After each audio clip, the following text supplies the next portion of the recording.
My guest for today is renowned basketball player, Doug Kramer. Together, we get into a candid conversation on anything under the sun.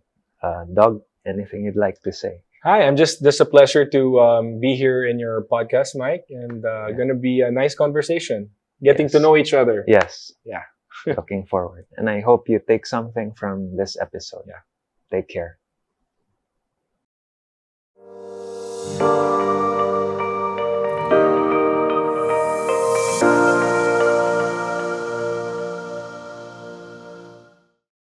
Afternoon, Doug. Hi. Hi. Yes. Well, thanks Th- for having me in your show, Mike. Yeah, thank you Yeah. so much for accepting my invitation. Of course, and welcome to our house. Yeah, very beautiful home. Different location Very- naman yata for your podcast this time. Yeah, impressive view, Oh. very cozy. Thank you. Thank you. Anyway, I just wanted to catch up and Mhm. maybe get to know you a bit more. Sure. And actually, we're also very grateful for the Jetour partnership. Yes, So yes. it's been a very big help in terms of the Great. marketing. Yeah. So I just wanted to ask, how's the family doing? How's everything so far? Any new projects? Yeah, well, first, thankfully, we were able to paths cross because of Jetour, di ba? Yes. And I hope we've been a good help to the company and met new people along the way, like you. And our family right now, we're good. It's school time for a lot of our kids. Kendra is a teenager now. She's 15 years old. Scarlett is 12, turning 13. So we're gonna have two teenagers na. Wow. Grabe. Wow. It's just so crazy how time flies. Gavin is 11. So our family is really growing older na. Yeah, so it's a different stage of our life. We've had our kids growing up sort of, in the eyes of social media, di ba, Yeah. under Team Kramer, and they've seen the kids grow up, our family. But it's just different stages of our life, enjoying the time with the kids and just maximizing our time with them. Do you have kids? I just had one last year, 2023. So I have a 19-month-old Oh, baby pa. and one on the way actually. So Enjoy the time. 10 weeks pa lang. So no Malapit na gender ano ba yet. yung Terrible 2 ba? Terrible 3? Ano ba yun? Yeah, he's getting very pulling everything in the house. So But that stage goes by so fast. Like from the time that they're infants to crawling to walking, can't talk, biglang now, reciprocating emotions and love. And I super miss that time also, but it just goes by so fast. And then now we have almost 3 teenagers now. It's crazy. Okay. And you have teenage daughters. So I Yes. imagine, Scarlett will be turning 13 this November. are So, you yeah. a strict parent? Are they perhaps dating? Baka may mga suitors na. So I imagine. Well, there's a lot of admirers, especially for Kendra. She's 15 na, so she's like a little lady na. It's definitely a different kind of feeling knowing na parang your daughter likes to go out na, wants to hang out with her friends, likes to go to the mall. Si Scarlett naman, she's doing hybrid, so she doesn't go full-time school. She does her homeschooling, academics here at home. And then all of her activities, her arts, sports, she goes to school.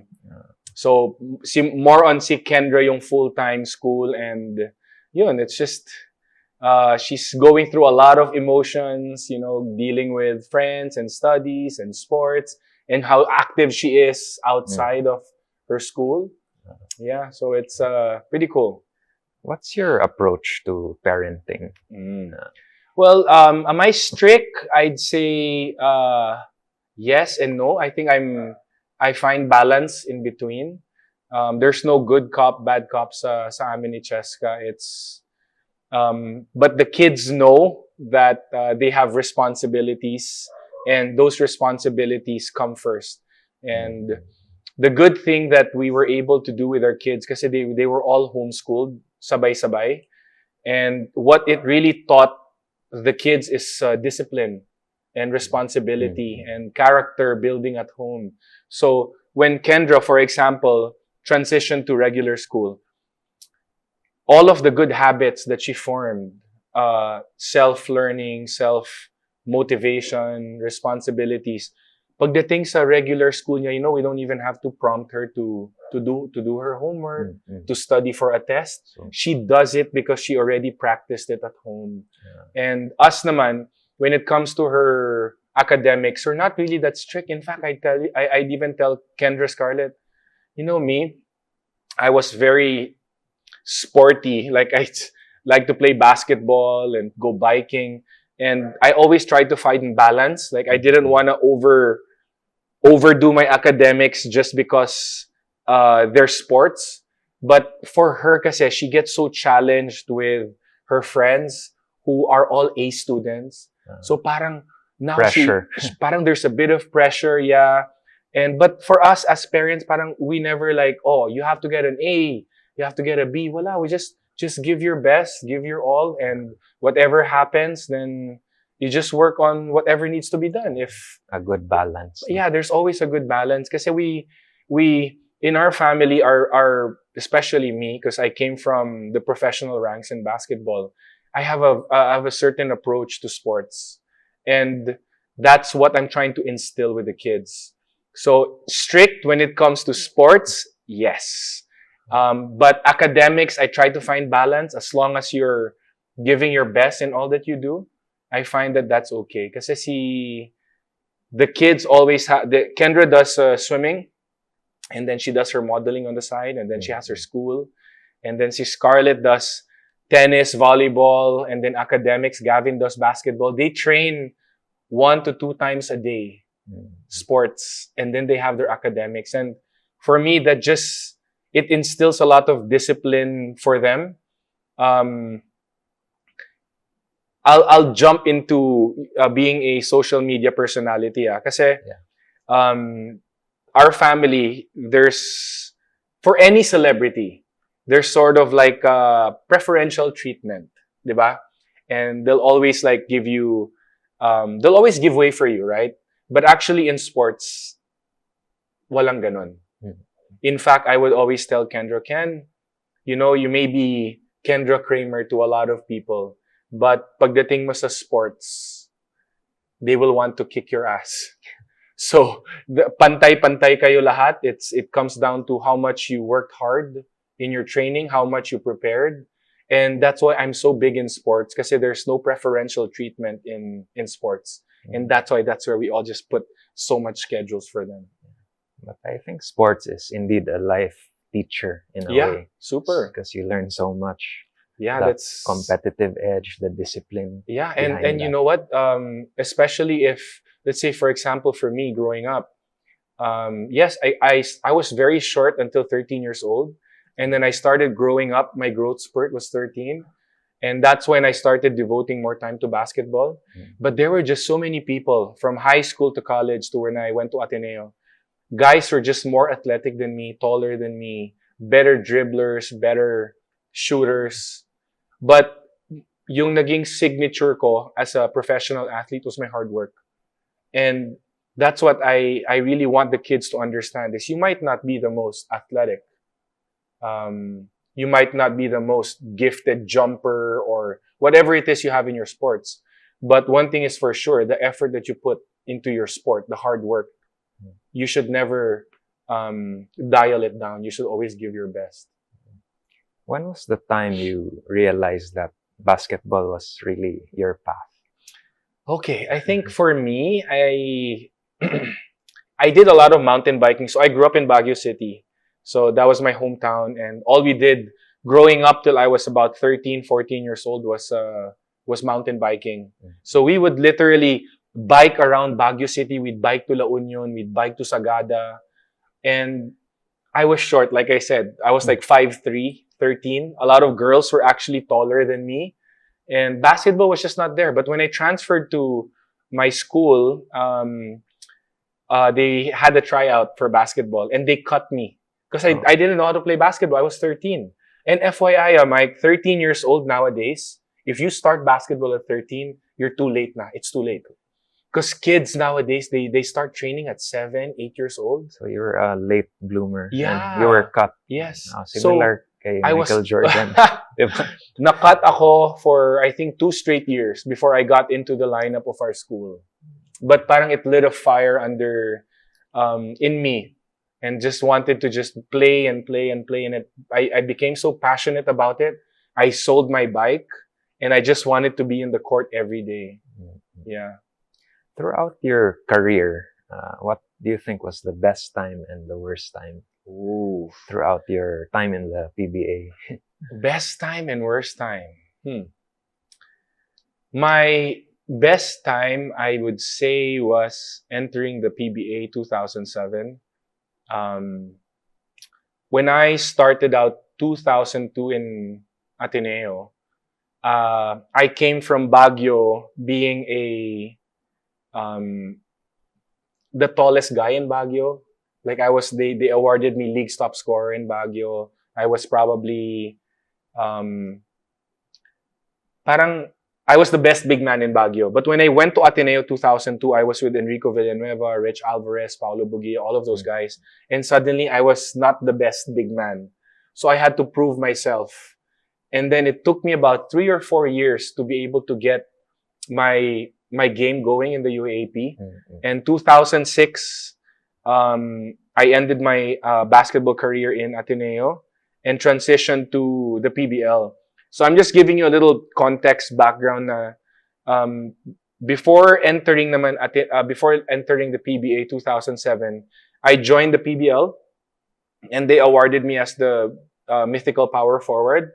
So from Baguio being the best player, going to Ateneo being at the bottom, had to work my way up. Come 2007, they awarded me as the best power forward amateur going into the pros. But then, pagdating ko na naman sa PBA, it's like I started from the bottom again. And for me, because of that journey entering into the PBA, I felt like that was a very high point for me because no one expected me to be in the PBA. They were telling me that my skill set as a big man, I did not have a 3-point shot. I wasn't really a good dribbler. But entering the PBA was parang a dream come true.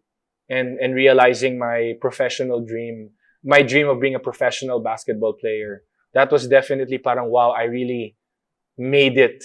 Knowing pa na a local boy from Baguio City made it all the way to the pros. So that was a high point for me. And low point,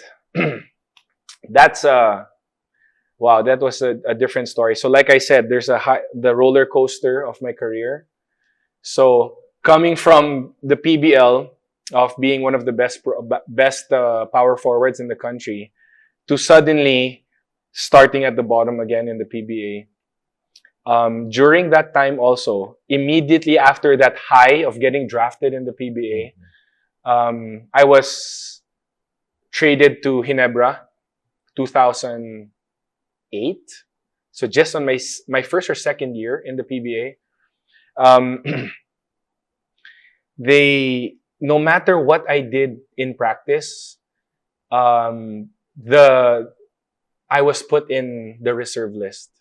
I'm not sure if you know what reserve list means. So you have your lineup of 12, 15 players. The reserve list is you're not even part of the lineup when it comes to the games. Not the top choice. So imagine my roller coaster, like from being one of the best to in the amateurs to here, parang pag ganon. So it's every time I just needed to prove myself over and over again. In that Ginebra team had, I think, Eric Menk, they had Rico Villanueva, a lot of these big men, very well known in the PBA. And it was such a struggle for me during that time kasi I had only about 2 or 3 months left in my contract with in the PBA. And Chex and I got married 2008. And imagine being put in the reserve list, and if your contract is due in the next couple of months, what is going to be my negotiating power to get another contract? I'm put in the reserve list. How can I prove myself? And for me, that was the lowest point in my career in the PBA, but I value it the most because during that low moment in my career, I focused on God, on how I can maximize the talent and the attitude that I have. Um, I continued to work hard.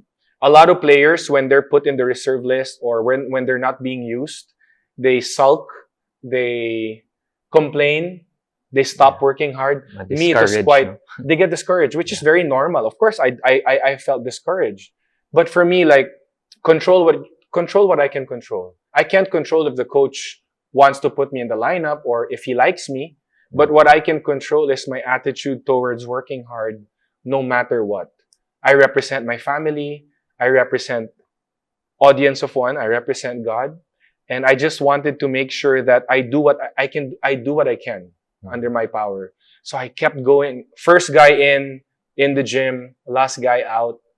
And what happened was I got traded 2 months before my contract ended. Air 21 picked me up.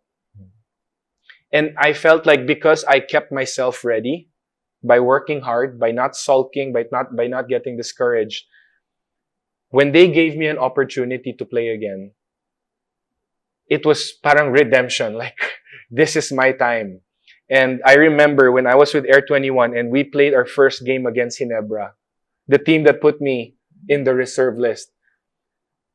I got, I think, 16 points and 17 rebounds against that team. So parang, I felt like the lowest point in my PBA career that time, I learned the most. So for me, the high points are great, but the low points, you can turn it into something that can really propel you much higher. Motivates you. Yes, you can use it as motivation. See, some people, kasi when they go through their low moments, they think, why am I being cursed? Why am I getting punished? But then you think, God uses trials in your life to make sure that you learn lessons and how you can improve your character. And for me, that was character building time. How can I trust the Lord more?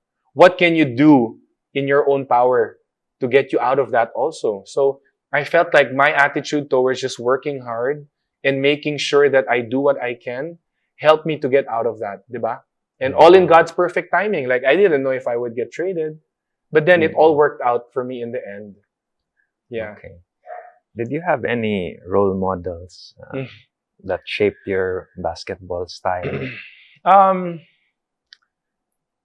I always looked, growing up, to be honest, I never really watched the PBA when I was in high school. I knew of a guy named Alvin Patrimonio and Danny Ildefonso, and I really got to know them later on. But parang to shape my career, parang my basketball style, parang no. Dennis Rodman, maybe rebounder, defender, diba? But yeah, it was more of find a guy that you can actually try to emulate, and maybe for me it was like a guy like Dennis Rodman, who didn't rely on height because he was guarding bigger guys. Rebound king. Yeah, rebound king, diba? So parang my signature was rebounding and defense and being taking high percentage shots. Yeah. Okay. I noticed you mentioned God, and I also saw in the main entrance of your house there's a verse. So Yeah. were you always a Christian, or how did you find God, or So in my high school, your Christian journey? How did that begin? Seeds were planted in my life. Spiritual seeds were planted in my life during my high school. My high school is called Risen Lord Academy. Can't get any more Christian than that. That's the name of our school. And we would have chapel time. We would have Bible study. We would have praise and worship. And I was very young that time, 13, 14 years old. But parang I think it left an imprint in my life that when I went to Manila, and your eyes are opened from Baguio to suddenly Metro to Manila. It broadened your perspective. Yes, and it's a big city. Yes, and parang distractions fast-paced everywhere, temptations everywhere, fast-paced life, And I just wanted to parang suddenly all the things that I learned in high school, spiritually, parang now, I remember about this verse. I remember about this. Now I wanted to look for a church where I could grow. And I went to a church in BGC. Then I transferred to CCF eventually. And I would conduct Bible studies with my team in Ateneo. And my career in Ateneo during 2003 is the year I met Cheska. So when I met her, I would bring her to church also. We would do Bible studies together. And that was parang how things happened for me spiritually, was from high school to suddenly, working on myself through the church that I was with. So it was ingrained early on, the Christian foundations. Yeah. And later on, as your life broadened, you applied it on these Christian principles. Yeah. Okay. But you and your wife, you're aligned in terms of your religious, spiritual views. Yes, because that could be a source of conflict for some other couples. We never had any conflicts when it came to that. In fact, I was the one who really parang encouraged Cheska to, if we want our relationship to have a solid foundation, I really said we have to find Jesus in our midst. And do you know this? Is it an acronym? BIBLE? Basic instructions before leaving Earth. I'm not so for me, familiar with that. So it's just it's not an official statement, diba? But for me lang, when you have a new gadget, you have a new car or whatever, you before you get to know something, you have to know the instruction manual, right? And I feel like for us, that is our instruction manual. Our life is guided and anchored through the Bible, through Jesus Christ. And that is what kept us grounded during the times of struggle, during the times of high seasons in our life. We always find Jesus in the center of our relationship. So we never had any conflict. In fact, during the times that I feel down, Cheska would bring me up. During the times that Cheska would feel down, I would be the one to bring her up. And we would just always help each other. And the kids, they would see how we are as parents, how we honor each other, how we respect each other. So you lead by example. Of course, you have to lead by example. You don't want to see it in your life. You don't want to exasperate your kids, right? You don't want to say, don't do this, don't do that. Pero you as a parent, you're doing everything that you're telling them not to do. Diba? So you lead by example. As a parent, diba, they say your kids will follow what you do more than what you say. So you can't be a hypocrite or you can't exasperate your kids by telling them, don't do this, but you're doing the same thing. Diba? So, yeah. Okay. What about in terms of marriage? Any marriage advice? Because I'm newly married, like only 3 years. Yeah. So I think you're ahead. Let me pull up a scripture, okay? Hold on. Marriage and perhaps parenting also, since I'm also a new dad. Sure. Give me a second, guys. Para I can quote it word for word. Okay. For me and Cheska, one of the anchors of our life, our main anchor, is really our relationship with God. Our instructions according to the Bible. And a lot of people would misunderstand this. Ephesians 5 verse 22. A lot of women misunderstand this. Wives, submit yourselves to your own husbands as you do to the Lord. Submission is a very heavy word, especially if you don't understand it. So, as a married couple, Cheska puts that into practice. Wives, submit yourselves to your own husbands as you do to the Lord. The next verse goes, for the husband is the head of the wife, as Christ is the head of the church. Now, as the church submits to Christ, so also wives should submit to their husbands in everything. Parang, are you telling me that the husband is more important than the wife? No. Our position as husband and our wives, their position is not superior. Our position is not superior. We just have different roles, and those roles are both very important. Now, do I tell my wife, you have to submit to me? Actually, I've never done that. That's God's direction to my wife to submit to me. But now,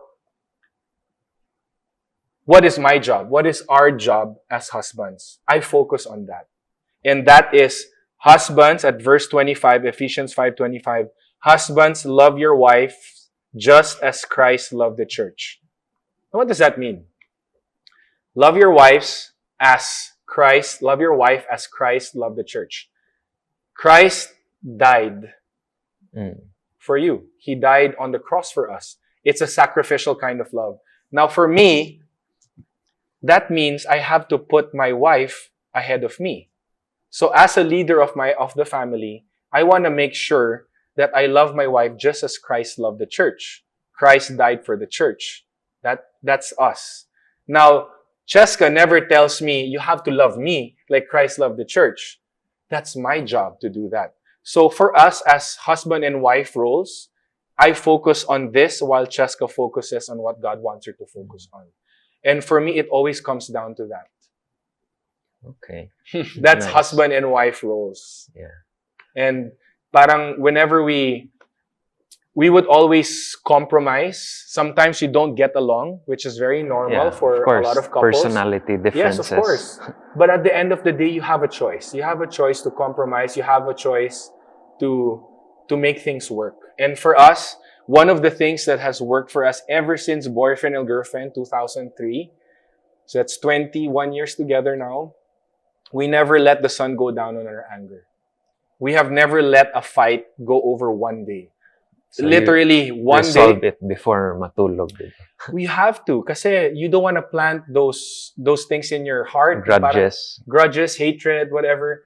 We've spoken to a lot of couples where they said, let's not talk first. Nagkakainisan kami. Let's not talk for a full day. And what happens? They get used to one day not talking. And then graduate from one day, they don't talk for 2 days. And then they don't talk for 3 days. And then I know the cool off is sometimes necessary. But the cool off, I think, or you really don't need the days apart because you'll get used to it. And when you get used to it, it'll become more and more. Mm-hmm. And now we've spoken to a few couples where they said, now parang we're used to not even talking to each other for 1 week. Sabi ko, how did it get to that point? It becomes a new norm. It becomes a new norm because you get used to not talking to each other for 1 day. And then you get used to not talking to each other for a couple of days, 3 days. Yeah. So if that's your norm, then you can also make a good norm, which is let's give her space. I don't understand you right now. We don't understand each other, but let's make sure that we talk. Healthy. And we lower down our pride and we really see the difference between a lot of couples and how they deal with problems. For Cheska and I, when it comes to admission of faults or saying sorry, we don't have pride when it comes to that. If, let's say, for example, I found that Cheska said something wrong and I raised my voice, instead of me pointing out what she did wrong, I will say, honey, parang this lowers down the walls.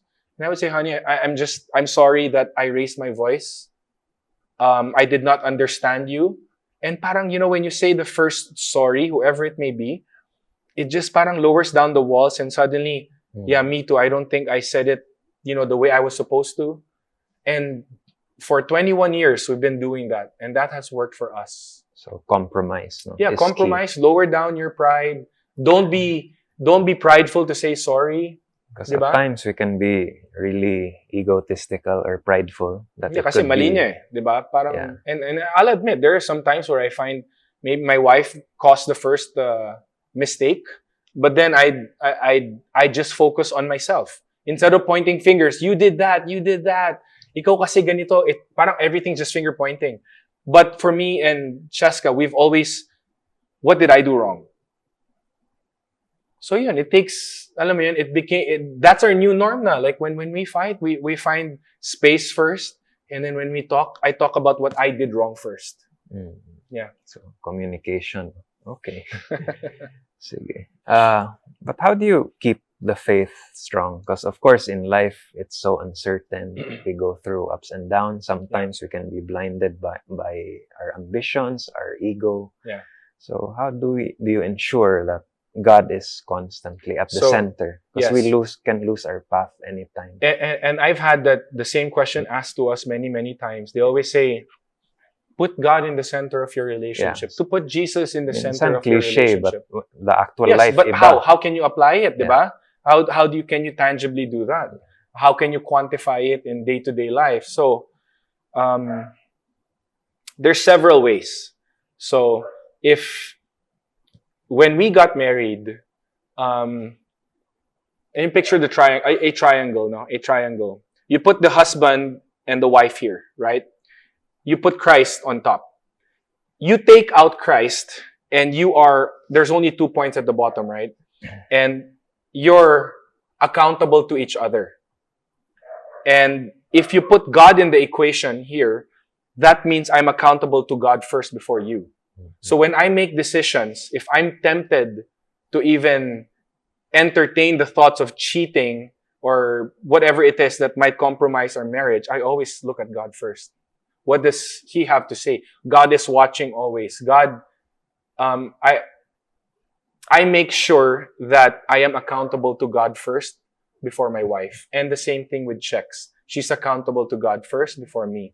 And how we're able to put God in the center of our marriage? Well, number one, how can you know God if you don't open your Bible?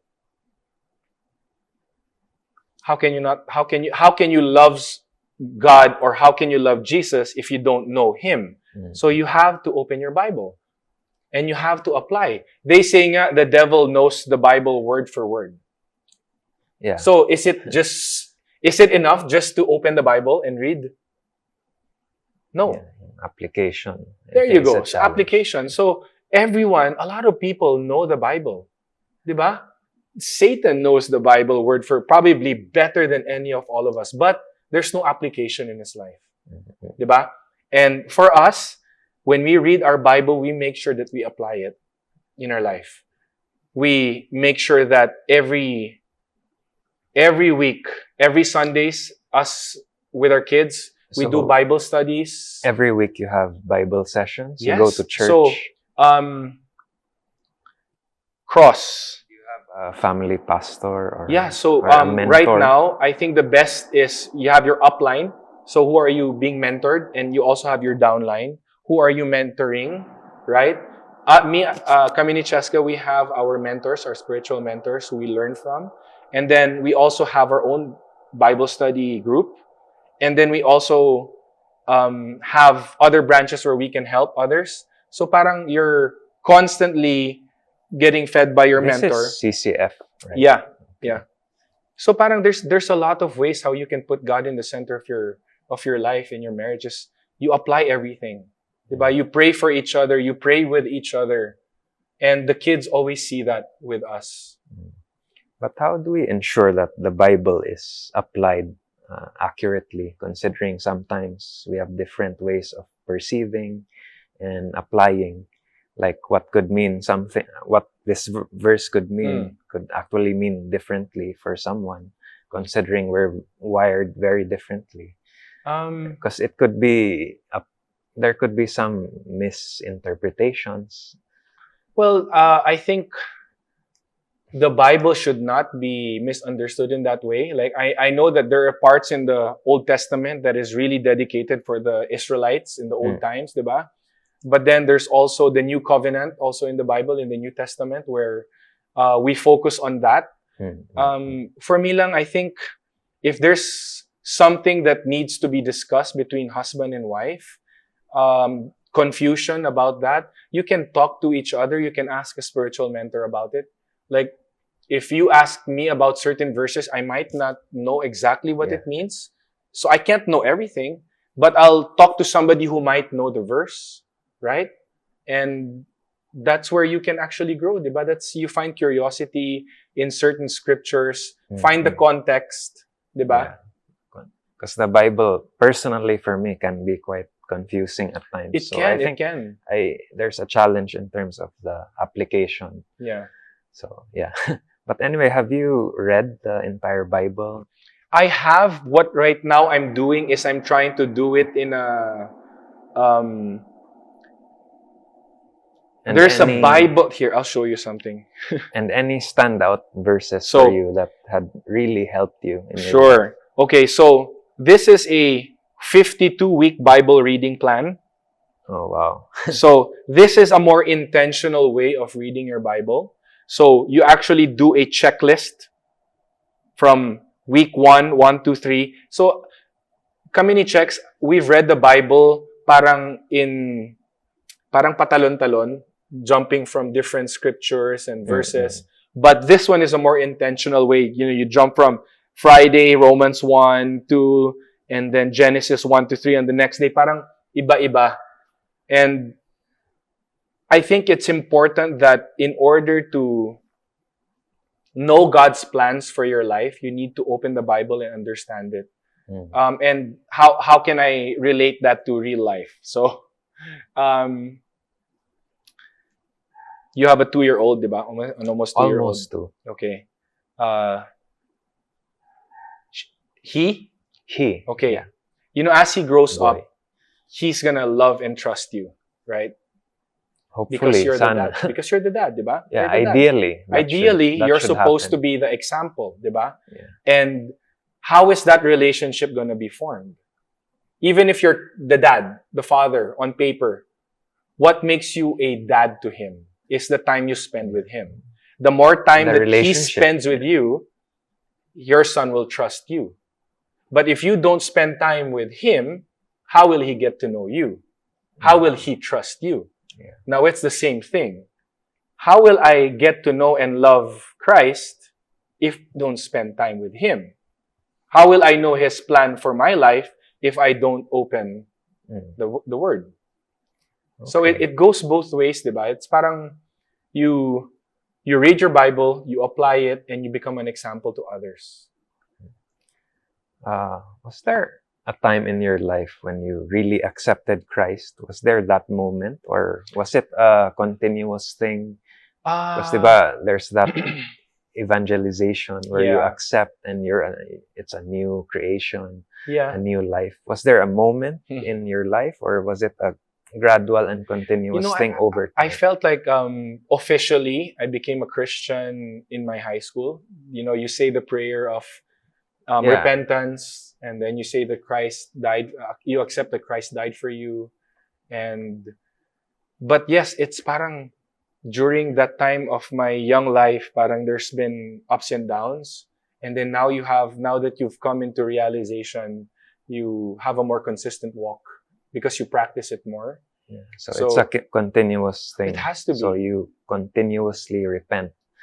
Of course, And like continuously grow and mature. Character building, as you said. Yes, I mean, I'm imperfect, right? I need Christ in my life every day. I'm a sinner, diba? Yeah. And even if I'm a Christian, does it stop me from still sinning? No, I'm still a sinner. That's why I don't judge others, because we're all sinners. We're all sinners, right? And for me lang, when I encounter people that have different kinds of faith, I don't judge them, because for me, God is the ultimate judge. I never want to put myself as a self-righteous person, because I'm also a sinner. Diba? I also make mistakes. Yeah, because the thing with religion, sometimes it could come off preachy. Yeah. And of course, views vary from person to person. So you put yourself in the situation. There are slippery slopes like that. It is. But you put yourself in the situation of the thief on the cross. You've heard of that story. Yeah, the guy beside Christ. Beside Christ, diba? And what what did he show to Jesus?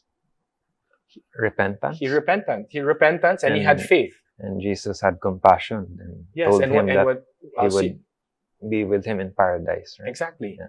But did the thief say the prayer of repentance, or did he say that he was a Christian? Parang there was nothing like that, right? I think it comes down to your faith and your love for Christ will determine if you're going to heaven or not, diba? How is your life? Are you a Christ believer? Do you apply Christ-like attitude in your life? Diba? And your life will become the basis if you're going to heaven or not. Diba? Like I said, so many people know the Bible, but do they apply? If you apply, then you really believe in what you're reading.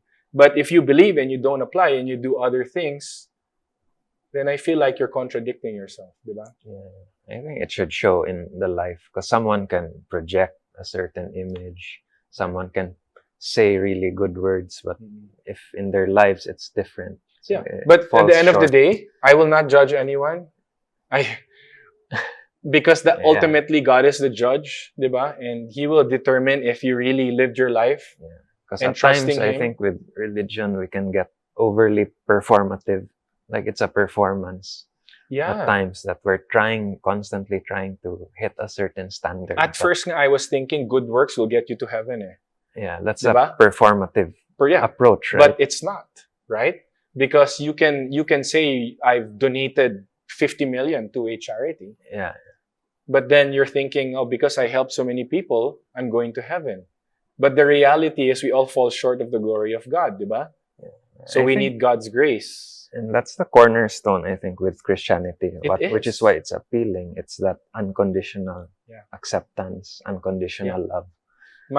If you look at my basketball court here outside, Oh, yeah. there's a verse on the floor, and it's 2 Corinthians 12:9, and that's one of my favorite scriptures. So that's the standout verse for you. I have a lot. A lot. But this one, I put it here. So when we play basketball, it reflects also my journey in basketball in life is, my grace is sufficient for you, for my strength is made perfect in your weakness. Mhm. Yeah, I've heard that. So grace means undeserved gift, right? Grace. We're sinners, yet God saved us. We don't deserve to be saved, but because we're sinners, God still loved us. That's grace. Grace is undeserved gift. But my strength is made perfect in your weakness. So I will boast all the more gladly about it. In other words, if we were so good, I'm so rich, I'm so talented and everything, then it's all about performance. It's all about, it's performative. It's about how much I give. But the reality, it's not. We have a need of Christ because we're weak, right? And that reflects on my whole career in sports. Like I always had to prove myself. I'm so weak. I need Christ in my life. And I feel like when the kids see that, it's also a reminder for them. Yeah. Because I look at our lives and I see we're all really fallible beings. There's so are. much chaos and uncertainty. So everyone's going through a lot. And I think people yearn for that encouragement, whoever that may be and whatever. We're never good enough. Career That's path. the truth. We're never good enough. So it's like we're deprived or we're constantly short of something, right? Yeah. And that's why we need His help. We need God's grace in our life, diba? Yeah. I don't ever want to be grace. over preachy, but for me, that's what we've lived by. For me and my wife, si Chaska. And it's worked out well for you. And the kids have been helped. following suit, diba? Parang, foundations were set. Yes. And you know what? Nowadays, when you think of the Lord is your foundation, your family is your foundation, these are the anchors of your life, diba? Right now, you look everywhere. People put their relationships, boyfriend-girlfriend relationship as their foundation. When they break up, wala na. Everything falls apart. Everything Some falls think apart. of killing Even themselves. your husband and wife, diba? You put your foundation is your husband and wife, your relationship with your spouse. When that breaks apart, what happens? Diba? Work. You put your anchor into your work. What gives you money? When that breaks down, what happens? You're distraught. What am I going to do? So for me, that's why it's so important to always work on your relationship with Christ. And I don't ever want to be so preachy, but that's the reality. Like, that's the only constant thing. I think it's important to find that good balance. Because I've come across other religious people that they come off somewhat extreme at times. So it comes off dogmatic, that they're trying to really impose a certain thing. So there are dangers behind that. For me, I never want to impose because who am I? Who am I? I'll tell you what to do in your life. It's like, no, I'm going to focus on my life. This is how I've lived my life. Yeah, but at times it could be misguided for some out there, just based on my personal experiences with people. Okay. Anyway, regarding parenting, fatherhood, anything you could impart to me? Because, of course, I have a an almost 2-year-old and another one on the way. Yeah. I think the most important, I would say, is spend time. Time. Yeah. Kasi Sometimes I'm not there enough, so I have to it's balance. You know, when your kids start to grow up and you start to discipline them, how can you discipline them if you don't spend time with them? They say discipline without time leads to rebellion, and it's so crucial to spend time with your wife, to spend time with your children. How can you guide them properly if you're not in their life, diba? And I know that there's a lot of people, especially, let's say, for example, mga OFWs that need to leave. You know, we've addressed this so many times in our Facebook, in our Team Kramer accounts, na parang, you know, we admire our modern heroes, the OFWs, that they have to leave our country to really earn for their families. But thankfully, you know, there's technology. You can call them, you can video, you can check on your kids. Yeah. Perks of technology. In fact, there's a lot of parents, they're actually at home with their kids, but they don't know what's happening with their children. We know a lot like that. Na parang, wow, they have such a beautiful home. And then we're like, what's happening to this kid? The friend of our kids or something like that. And parang, I think, the parents really aren't there for them.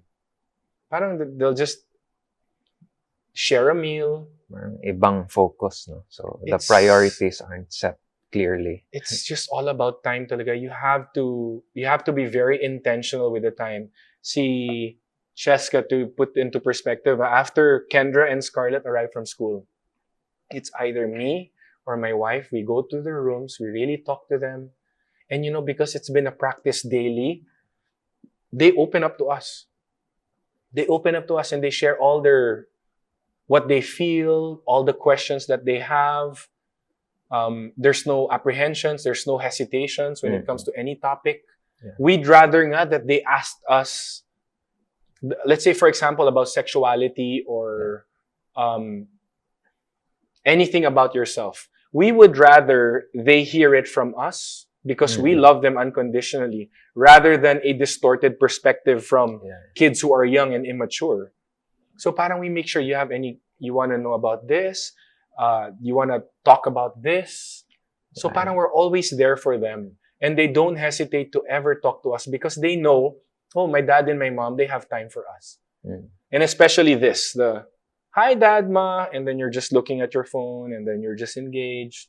Diba? I think it's important to put down the phone. Yeah. And say that you're the most important person in front of me right now. At times we get so preoccupied with our tablets. And am I perfect? No. Diba? But the thing is, if you're like this always, and your kids are talking to you and you're just like this the whole time, and you're just answering yes or no without eye contact, what happens is you're actually teaching them also what not to do. Yeah. So by the time they start growing up, they'll do the same. They'll do the same. And then you're like, Bastos, why are you doing that? Yeah. And then the reality is they just saw that from us. Diba? But if you put down your phone and you say, I will get back to whatever I am supposed to do, but right now I need to talk to you. What's up? Diba? What's to give your full-hearted attention to your child, to let them know that they're the most important.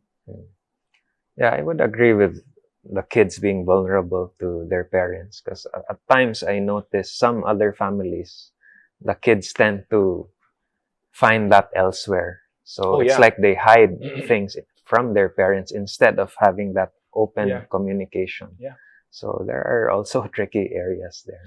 There is, but then again, if once you've established with your kids that we can talk about anything, and parang this is their comfort zone, your safe haven is here. You can talk about anything, and we won't judge you, diba?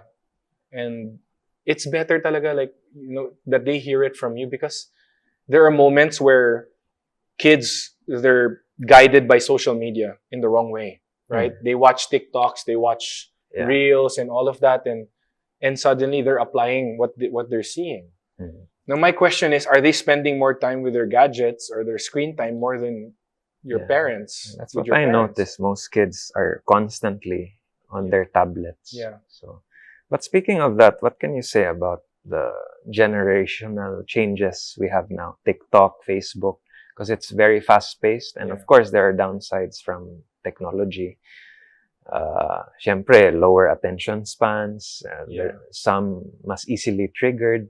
Honestly, with some of the Gen Zs, parang they don't wanna go through hardships as much, because and the everything values is aren't set. parang as everything clearly. is just given to them so fast. Yeah, Diba? You wanna research something, it's there na. Yeah, push of a button, Andyan Lazada, na. Grab, Andyan na lahat. Food Diba? Panda, Convenient, diba? kahit ano, Shopee, diba? Oo. Everything is very I mean, easy and convenient. During our time growing up, diba, we did a lot of chores. Diba? We Yeah. did a lot of chores, and Going I to the did a lot. library or go, Manual, diba? diba? Everything was manual. And siguro for me, you know, my my kids, they're all also on social media, but everything is controlled. Everything is controlled. Para Everything may is balance. monitored. But to be honest, you know, sports does so many things. Nothing comes easy. Nothing comes easy with sports. Find a sport for your kid. Because if not, let's say, for example, you don't find a sport, no? Your kid comes home from school 3 p.m. They're not engaged with any sports. What are they going to do when they get home? Okay, you'll talk to them for 1 hour, 30 minutes. They'll be tempted to turn on their TV. They'll be tempted to look at their phones. But you know, if you intentionally put a schedule for them, put sports in their life. They'll learn how to have teamwork. They'll learn how to work hard. Diba? They'll learn how to be competitive. They'll learn how to harness God's talents in their life, to grow it, to invest in it. Diba? With the kids, si Kendra, Scarlett, and Gavin, we put them in so many sports until eventually, okay, I think you might grow in this. What do you think? Do you like this sport? Ganyan. What sport now are they excelling at? Kendra is swimming. Scarlett is tennis, and she's being introduced into volleyball. Gavin has been doing basketball for the past year and a half now. So, yeah, I think that's the problem of the generation now. Parang just everything's just so convenient for them. But with sports, nothing is convenient. Diba? You have to put hours and hours and discipline. Work ethic. Yes. All of that. And you know what? People will be out there to kick your ass and take your head out. Diba? It's a competitive world out there. It's cutthroat. Cutthroat. It's cutthroat. Sports is not. There's no shortcuts. Diba? Yeah. It's a dog eat dog world out there. Yeah. Okay. Going back to marriage, you're constantly in the limelight. How do you deal with like temptations and all that? Like I said, you know, especially being an athlete. Yeah. Of course, women. Yeah. I've never cheated on Chaska. I've been loyal with her.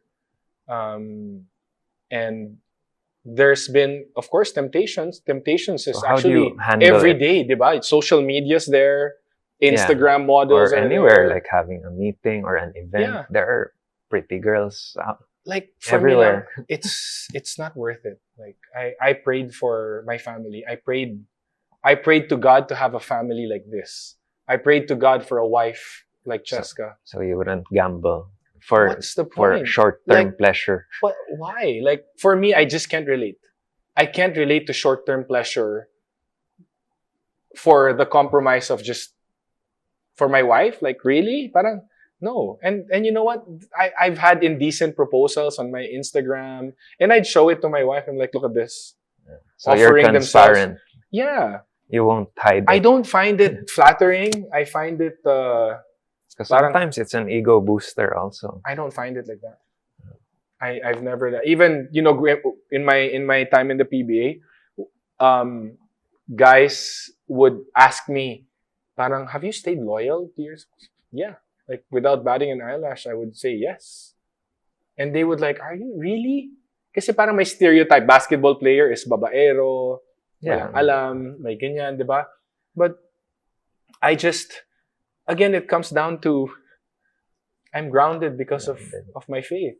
I know that I'm accountable to God first. Di ba? Why will I cheat on her? I know that I was praying to God about my wife, my family, to have a family like this. Why am I gonna do that? And I just can't relate to others who want to compromise their family. You know, family is such a blessing.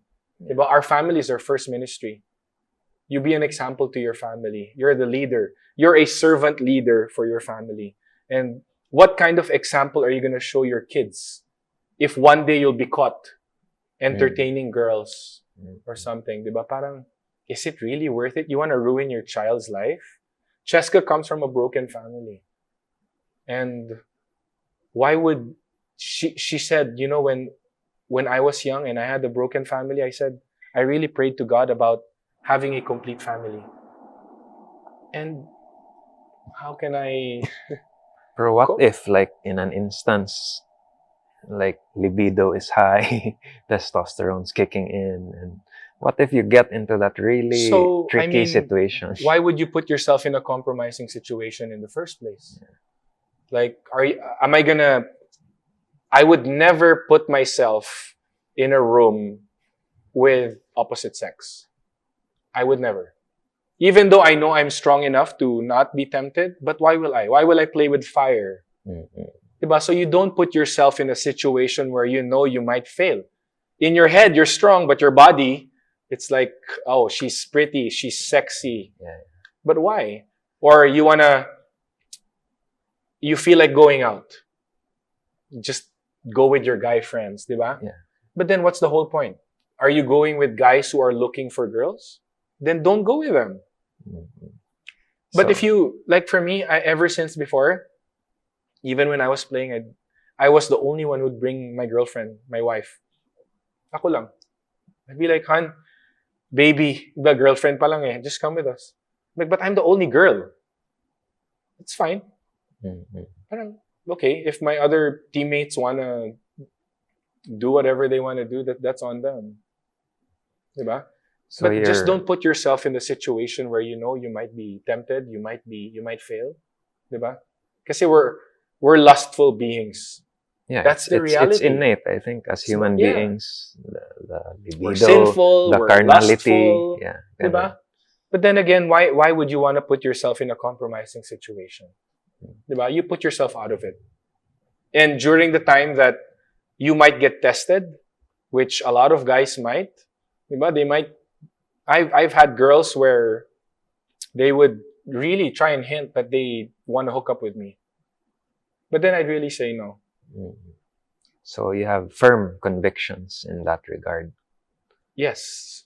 So it's really, I think, boils down to standing up to your convictions. Yeah. Okay. You've been together with Cheska for 20 years now? Or 21? We were boyfriend-girlfriend from 2003 till over 2008. 20 years. Okay. And then we're married 16 years now this year. Okay. 16 plus 5. So we've been together for 21 years now. So how do you keep the fire burning? Date your wife. Do you have date nights? Every week. Oh. And I don't mean going to an expensive restaurant. You just need to have proper time with your wife, whether you're at home, whether you're going out for dinner, whatever it may be. No? Undivided time. So, lahat. What was your attitude when you were trying to court your wife?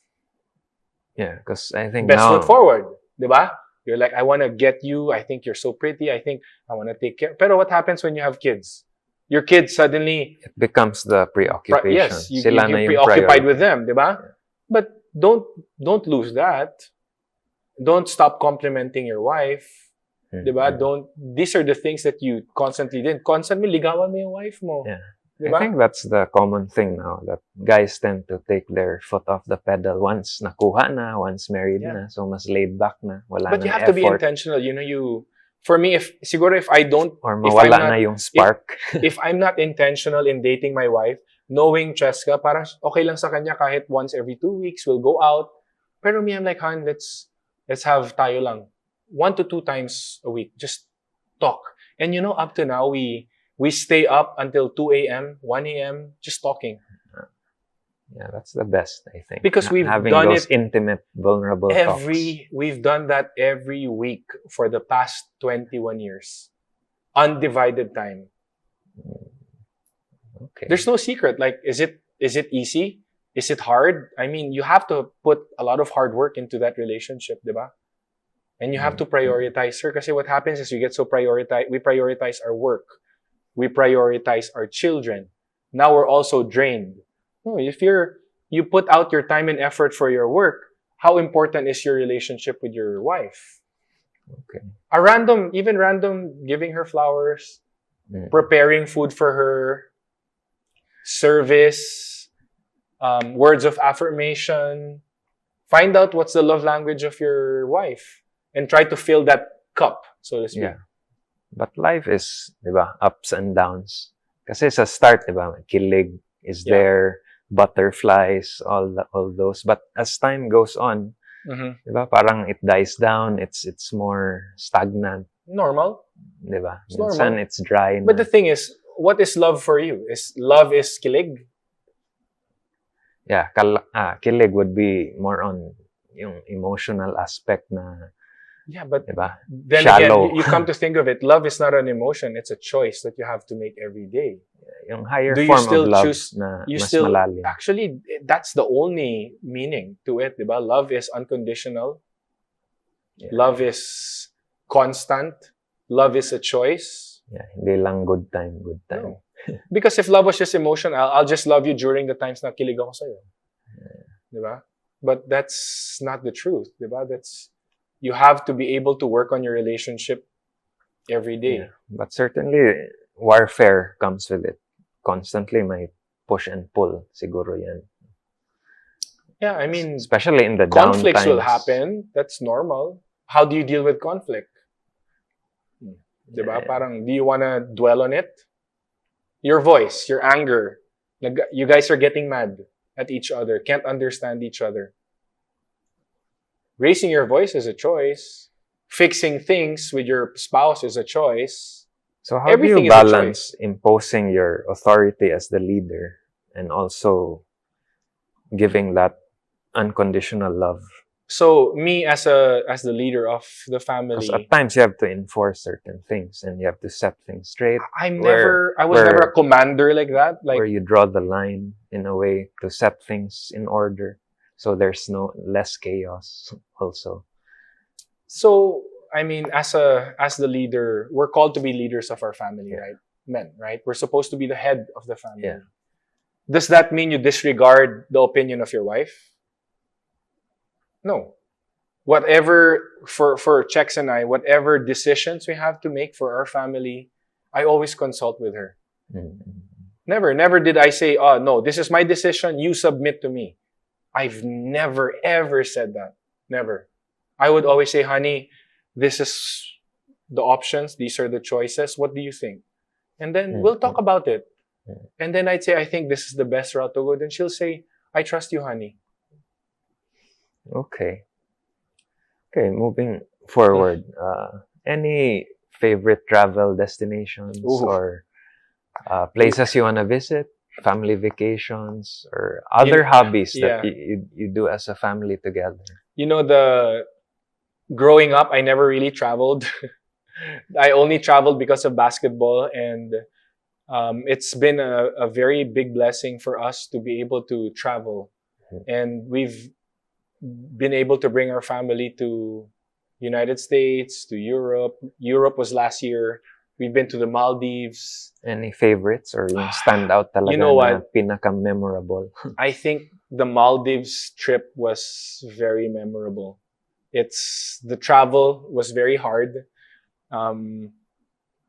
We had to take the first flight to Singapore and then stay there and then travel from Singapore to Male. From Male, capital, we had to take a seaplane to the resort. And it stood out. When we took the seaplane, they said, usually in the Maldives, very calm daw yung water. And when we got there, so we were taking a video in the seaplane, no? And we were just so excited to see all of the islands, the atolls around the Maldives. And when we were circling around the island where we were gonna land on the water, we bounced. Bam! Bam! We went like this. And we couldn't land because of the waves. So we had to fly out to the next destination. And we went to another island. And that place we were able to land. But the problem is the waves were so big. The plane is so small. Literally the window of the cockpit, the front, you could see it. And this was your view. Sky, water. sky. So imagine for 15 minutes inside the plane, that was your view. Sky, water, sky, until we just started feeling so sick. And we were thinking, this is the worst trip ever going to the Maldives. It was the worst trip ever. Nasuka kami, ganyan. And then fast forward, we flew out again a second time, went to another place where the water was more calm, and our trip was just a nightmare to get there. Here's the twist to the story. When we got to our resort and actually stepped onto Maldives, it was just so different. We have the best beaches in the world, diba? Boracay, Palawan, Amanpulo, we've been to Amanpulo, we've been there. But it's just a different, the water is just so fresh. The sand, para siyang it's not trampled down na sand. Your feet sink into the water, into the sand, and it's just so different. And despite the horrendous travel journey that we had going to the Maldives, that's the overall feel of the Maldives really stood out for us. Okay. Yeah. Maldives. Never been there. So That's why. perhaps. I'm just saying that it was the best trip despite how turbulent our trip So was. it was worth it. Even It was so you worth mentioned it. throwing up and all this. Yes, that's the thing. It was like the worst ever to get there. Pero when we got there, I'm like, okay. Nabawi naman. Yes, ang ganda talaga dito. Okay. What about regarding staying fit or diet or health? Any special diets or nag-IF ka ba or keto or anything? Especially since you're retired, but of course you stay in shape. I stay in shape. I'm a big advocate for fitness as a lifestyle rather than short-term goals. I'm 41. I could say that I'm still in peak shape. Yeah, you look really fit. I work out 2 to 3 hours every day. I do intermittent fasting. I skip my breakfast. So my that's, last meal is dinner. 16:8 or the longer one? 16:8. 16:8. So my last meal is around 7 p.m. And then my next meal is lunch. And I try to a high protein diet. Almost zero sugar and carbs. And then I have my cheat meals on Sunday. But the intermittent fasting is mixed with fasted exercise. So in the morning, when your body goes into that state of ketosis is when your body's burning your fat storage rather than the sugar in your body, the glucose. But because I'm able to do my intermittent fasting, I just drink black coffee in the morning and then I go and work out on an empty stomach. And I feel like that has worked for me. I started doing this kind of diet and exercise since January. So I was 255 pounds almost. Now I'm about 228, 229. I lost 25 pounds in actually mga 3 months nga lang eh. Now I'm just maintaining. Yeah, I think you do look fitter than the last time we met last year. I had more laman. Yeah. Yeah. Okay. What about regarding your childhood? What was your childhood like? You mentioned Baguio. Baguio City, yeah. Well, growing up in Baguio, it was a very, very slow and laid back life. My schedule, I would go to school, go biking, and by 7:30, I'd probably be sleeping na. It's very laid back. For me, during that time I was there, nothing really much to do. I was there to take care of my siblings. When I had basketball schedule already, I would be sleeping 8 p.m., 8:30, just the discipline of long hours of sleep because I'd wake up at 5 a.m. Ibang klase yung life doon. But biking, that was my first love. Biking in Baguio City. Kasi Baguio is like pine trees, fresh air, cold weather. So that was my life there in Baguio, just biking, and then it turned to suddenly playing basketball. You still visit Baguio from My time to parents time? are still there. We go there probably once or twice a year. One day I hope to have a rest house there. Okay. Yeah. Weekend getaway, siguro. Yeah, and I think if you leave at a good time, you'll get there in 4 hours. During the time that I was there, I think it was 8 hours to get to Manila. Okay. Regarding your career, you mentioned ups and downs. Was there a time when transitioning was very difficult? With you mentioned going to the PBL, Yeah. or was it easy to just Nothing was easy. adjust? Nothing was easy because I always had to prove myself. Coming from high school to college to semi-pro PBL to the PBA, it was not easy. Like just constantly trying to prove yourself and being able to work hard because you're not really the most talented person. So how do you find the drive and motivation to keep moving forward? Where do you It's a good find question. that? Like, what's my motivation? Where do you I think find that fuel to really keep going? my insufficiency, like my verse, my God's strength is made perfect in our weakness, and I relish in my weakness because I need God so much in my life. I need to prove myself over and over. That's been almost the recipe of my success in my life. Like just constantly proving myself, working hard, and trusting in God's timing. Like it's not easy, but I know that God's there for me all the time. So Okay. What gives your life meaning and purpose? my family, it's my family has been my number one motivation, diba? I think we always want to make sure that they're well provided for. You want to make sure that your kids grow up respecting you, honoring you as parents, honoring your grandparents, being grounded. I think it would be a nightmare looking in the future and seeing your kids not having a relationship with you anymore. So parang right now, my goal is just to continue to guide my family, my kids, and to make sure that I'm there for them. Okay. We spoke earlier about Christianity. Can you grasp the afterlife or what happens beyond our conscious experiences? I mean, Well, heaven, can you picture heaven? Pearly gates, ganun.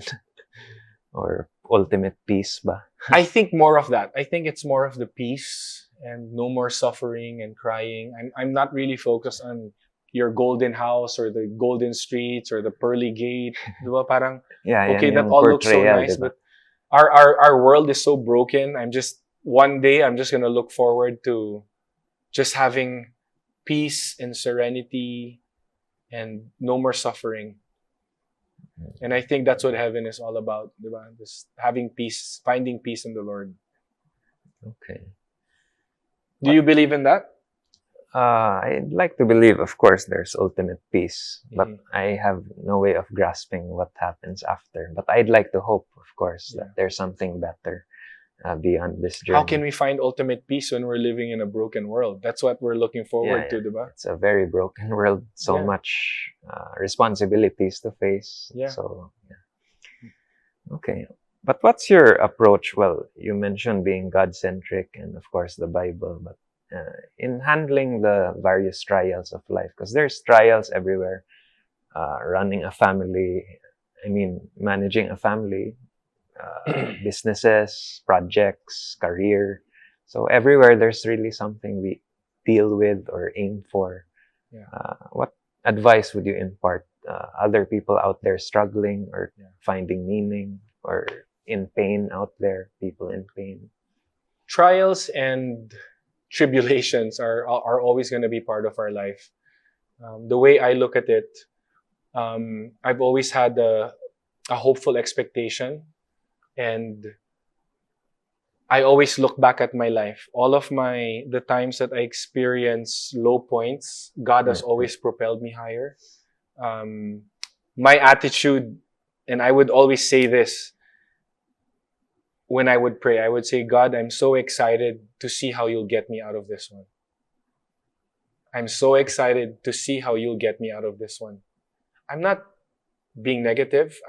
It's a hopeful expectation that whatever trials I have right now, I have to go through it. What are you trying to teach me, Lord? What what character do you want me to build inside me? And I feel like just like a storm, there's gonna be daytime. There's gonna be the sun. We don't know how long the storm's gonna last. It might be a day, it might be a week, might be a month. But the reality is, the sun will shine again. The rain will stop, and we're gonna experience God's goodness in our life. And what did I learn out of it is what I always think during my trials. Like, I've gone through so many financial problems, but God always was there to teach me something, and it made me to be a better person. So if anyone is going through problems in their life, just think, your problems will not last forever. It will not. And find solitude in knowing that God is there for you, and know that you'll become a better person after. Okay. Yeah. Any new projects or ventures you want to explore? Because I know you're also busy with Team Kramer, Yeah. right? With the social media. Yeah, But how did that come about, by the way? Team Kramer and the social media yeah. presence. Well, What 2000. how did that How did begin? that happen? Sige. Yeah. So, I had my Instagram before even there was Facebook. I had my Instagram, and I just love to post pictures of my family. And I forced Cheska into going into Instagram. We had Kendra, we had Scarlett, and we had Gavin, 2013. And somehow, fans just started flocking into our pages and started saying, "Whoa, Kendra's so cute. She's so bibo. She's so cute. Tagalog time." Mga ganyan, mga viral videos before. And they said, "Can you please open a Facebook account? You'll have longer video." Kasi before in Instagram, 15 seconds lang yung maximum sa Instagram. Yeah. Go to Facebook, open an account. We will follow you there and post longer videos there. So I said, it was around 2014. We were already a family of 5. Gavin was still less than a year old. Opened the Facebook account.